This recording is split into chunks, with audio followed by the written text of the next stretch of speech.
Oke, sesuai pengumuman gua kemarin untuk video panjang semua gue pindahin ke Senin sampai Rabu. Itu berarti Monik yang seharusnya di hari Rabu, gue pindahin ke Selasa, dan prediksi yang seharusnya di hari Kamis gue pindahin ke Rabu.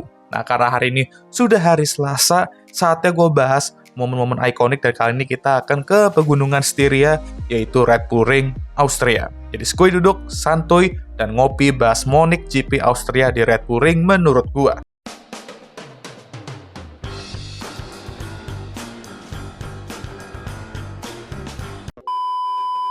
Pertama-tama gue akan mulai di 2020, momen ketika Austria menjadi balapan pembuka musim F1. Hah? Bentar. Gue nggak salah dengar kan, Bang? Austria nih, bukan Australia, roda pembuka. Well, ya, kalian nggak salah dengar.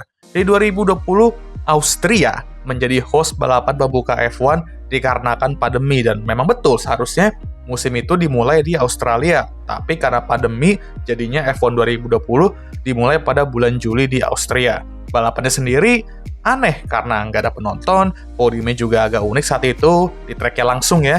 Dan ngomong-ngomong soal podium, Monik balapan ini ada di Lando Norris. Balapan Austria 2020 itu chaos banget, banyak insiden, kejadian-kejadian nggak terduga, dan Lando Norris saat itu berada di posisi keempat di McLaren-nya. Namun dia bisa aja meraih podium pertamanya jika dia bisa berada di bawah 5 detik dari Lewis Hamilton yang kena 5 detik penalti akibat menyundul Alex Albon. Shock 7 pun diterapkan oleh Lando untuk terus mengejar dan memangkas gap itu, dan akhirnya Doi pun finish 4,8 detik di belakang Lewis dan meraih podium pertamanya. Lando! Gile sih, gue inget nonton balapan itu udah bener-bener seneng banget untuk Lando, dan mungkin kalian juga. Iya, zaman-zaman Lando masih dicintai satu umat F1, sekarang mah ya gitu deh ya. Tapi setidaknya dapat gelar Jurdun. Balapan yang nge-kick off the pandemic era dan chaos banget, emang kayak situasi dunia saat itu. Sekarang juga masih chaos sih dunia ya. Tapi ini jelas merupakan hiburan kita semua di tengah pandemi pada saat itu. Next kita ke 1984. Agak belakangan ya, tapi oke, kita berbicara soal pembalap Austria di F1 nih. Kita pasti terpikirkan sama satu nama, yaitu Niki Lauda. Sang juara dunia 3 kali dan tentunya merupakan seorang jenius dan pembalap yang sangat kenceng.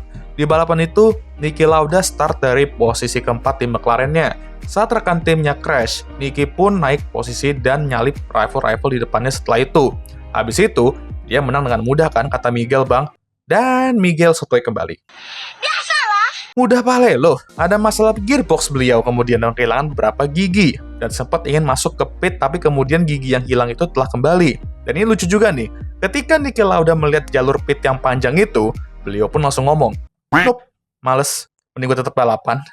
Dan Niki Lauda pun berhasil meraih kemenangan pertama itu di Austria dan menjadi pembalap Austria pertama yang menang home race setelah Jochen Rindt di 1965. Dan well, untuk ngetes status legenda Anda, kayaknya emang harus menang dengan gearbox yang rusak dulu ya, karena legend-legend F1 ini pada gitu semua.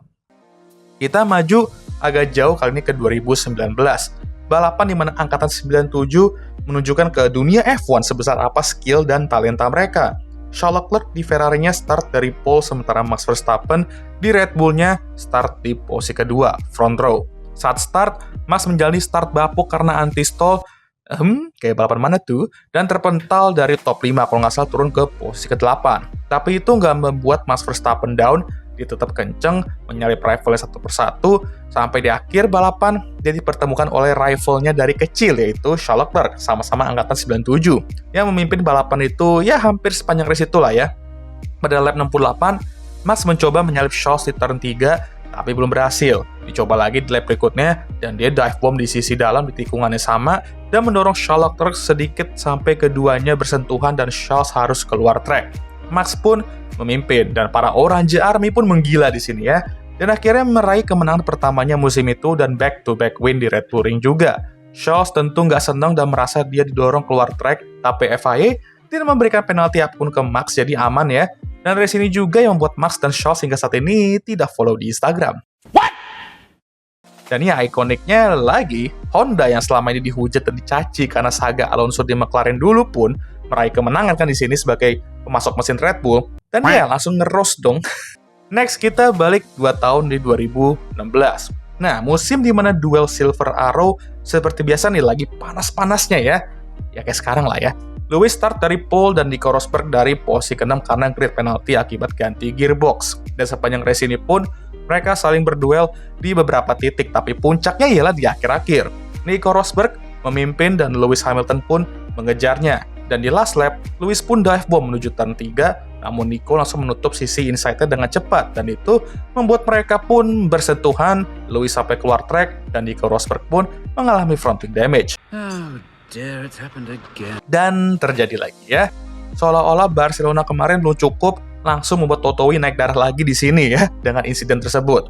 Lewis pun ya menang, dan Nico pun langsung turun ke posisi keempat, dan kena 10 detik penalti, tapi karena gapnya ke Danny Ric yang finish di posisi kelima tuh 14 detik, ya nggak ngaruh apa-apa. Tapi tentu, Mercy tidak senang dengan insiden ini. Niki Lauda mengatakan manuver Nico Rosberg brainless ya. Sementara Toto Wolff pun sudah lelah dan bahkan gak akan segan untuk mengeluarkan tim order di masa yang akan mendatang jika mereka berdua tidak bisa balapan dengan bersih. Dan pemikiran itu aja sudah hampir bikin dia pengen muntah ya. Dan ngomong-ngomong soal tim order, kita pun tiba di momen paling ikonik dalam GP Austria di Red Bull Ring atau pada tahun 2002 tuh ya A1 Ring.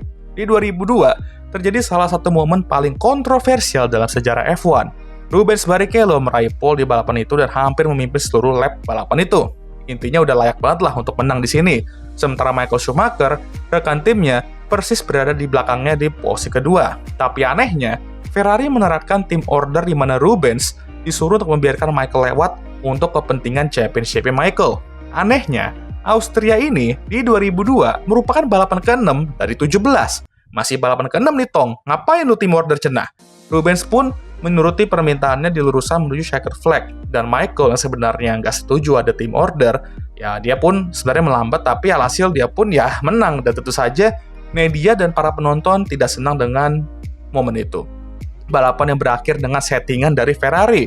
Michael pun merasa nggak enak dan membiarkan Rubens naik ke posisi podium tertinggi.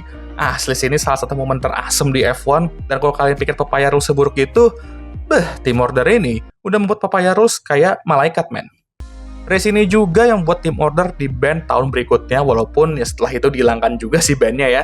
Dan ya, ujung-ujungnya malah menciptakan varian-varian tim order ikonik lainnya yang kita semua tahu lah, Multi21 dan sebagainya. Well, sekian video kali ini. Gimana menurut kalian? Adakah Munich GP Austria di Red Bull Ring yang gua belum sebut? Tulis aja di kolom komentar versi kalian sendiri ya. Jadi jangan lupa untuk like, subscribe, share video ini, dan jangan lupa juga untuk menyalakan lonceng notifikasi agar semua tahu ketika gue ngupload video baru. Jangan lupa juga untuk follow Instagram gue. Ya, abang udah capek. Seperti biasa, video ini akan ditutup oleh. Okay guys, thank you for watching.